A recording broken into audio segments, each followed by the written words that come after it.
Pemirsa, Anda masih bersama Berita Lampung.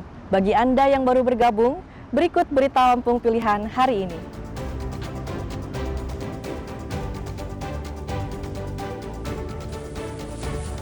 Seorang mahasiswa yang berangkat wisuda tewas tenggelam di Selat Sunda akibat jatuh dari kapal Roro.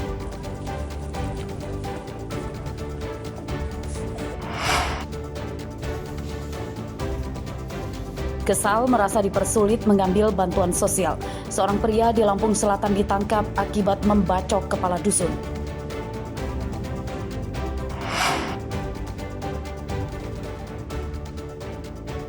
Terlibat korupsi proyek air minum, rumah mewah dan kendaraan senilai puluhan miliar rupiah milik mantan Bupati Pesawaran disita tim penyidik Kejaksaan Tinggi Lampung.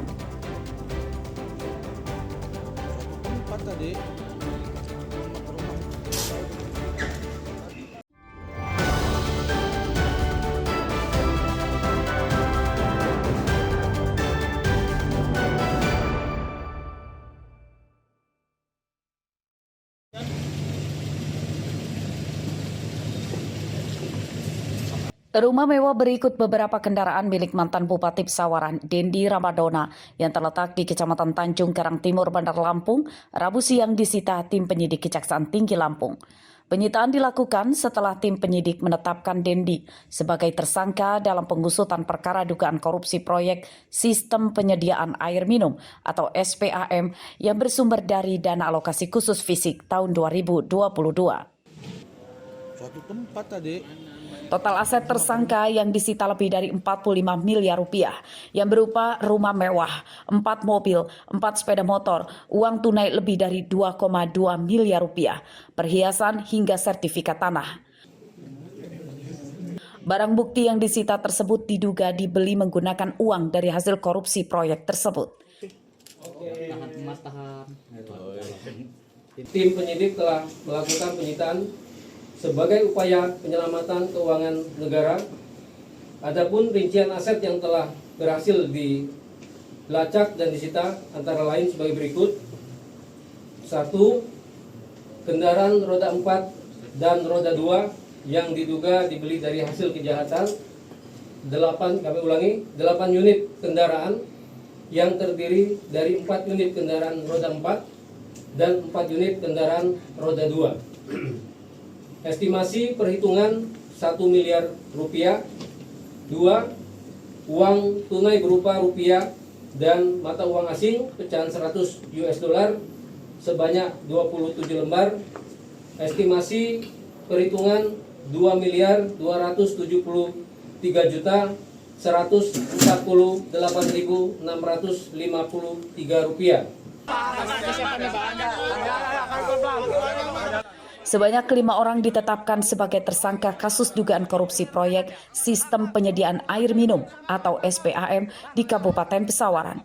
Mereka adalah mantan Bupati Pesawaran, Dendi Ramadona, mantan Kepala Dinas PUPR Pesawaran, dan kontraktor proyek. Untuk kepentingan penyidikan, para tersangka telah ditahan di Rutan Waihui, Bandar Lampung. Jeffrey Arifin melaporkan dari Bandar Lampung.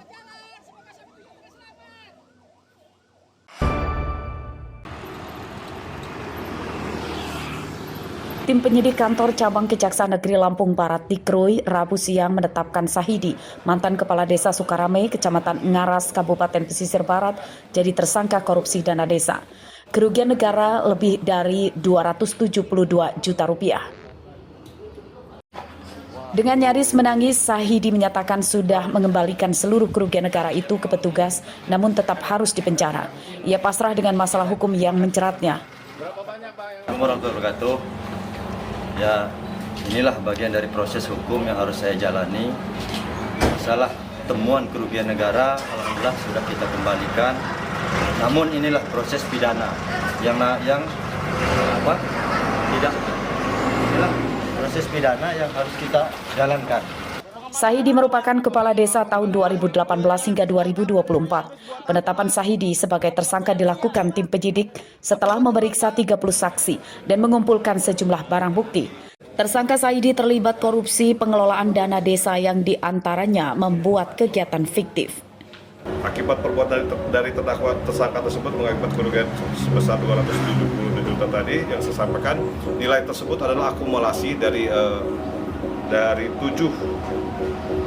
nilai tersebut akumulasi dari selisih temuan di 7 item pekerjaan dalam APBP PON Sukarame tahun anggaran 2023 tahun 2024. Kemudian modus operandi yang dilakukan oleh tersangka S ini adalah dimulai dari perencanaan atau penyusunan APBDes, tidak melibatkan unsur masyarakat, kemudian tidak melibatkan juga unsur dari LHP.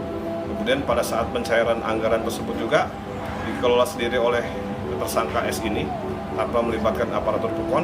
Kemudian juga ada beberapa kegiatan juga yang tidak dilaksanakan sama sekali atau fiktif.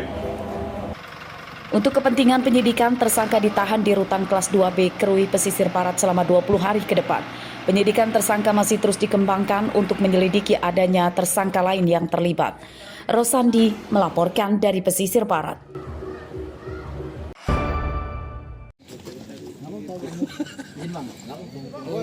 Belasan juru tagih utang atau debt collector Selasa malam menggeruduk kantor Polda Lampung untuk menemani 4 temannya yang jadi korban penganiayaan saat akan menyita mobil dari kreditur macet. Para pelapor menyatakan diserang oleh puluhan orang tidak dikenal hingga menyebabkan mereka luka dan trauma. Kejadian bermula saat para pelapor hendak menyita mobil yang telah menunggak angsuran sejak 2016. Mobil itu berada di sebuah bengkel, namun saat akan disita oleh pelapor, mereka dikeroyok oleh sekitar 30 orang pria yang mengenakan masker. Kalau Ciren sih enggak sih, karena kurang paham juga sih. Cuma mereka pakai masker, gitu. Kayak masker semua ya. Itu unit tadi itu udah dipastikan mobil apa itu Bang yang mau kita sita? Honda Jazz tahun 2008. Honda Jazz 2008 ya. Itu emang nunggak dari tahun berapa? Untuk history paymentnya dia pembayaran terakhir di 2016 itu untuk angsuran kelima ya. Dan sudah habis kontrak di 2019. Orang bengkel itu bilang orangnya nggak ada. Terus tim dari PT Abong Jaya Perkasa ini menitip pesan kepada bengkel itu kalau orang yang punya mobil ini pulang, tolong telepon kami. Setelah tim ini nelpon, setelah bengkel ini nelpon tim PT Abong Jaya Perkasa, tim Abong Jaya Perkasa mendatangi bengkel tersebut yang berada di Tanjung Senang. Belum sempat negosiasi, belum sempat turun dengan menemuin yang pemakai unit itu sudah dianiaya gitu. Kunci mobil tim dari PT Abong ini sudah diambil, terus ada 4 orang sudah dianiaya sama oknum berbadan tegap cepak itu. Para pelapor telah diminta polisi ke rumah sakit untuk membuat surat visum. Kasus dugaan pengeroyokan 4 juru tagih utang oleh orang tidak dikenal tersebut masih dalam penyelidikan polisi. Jeffrey Arifin melaporkan dari Lampung Selatan.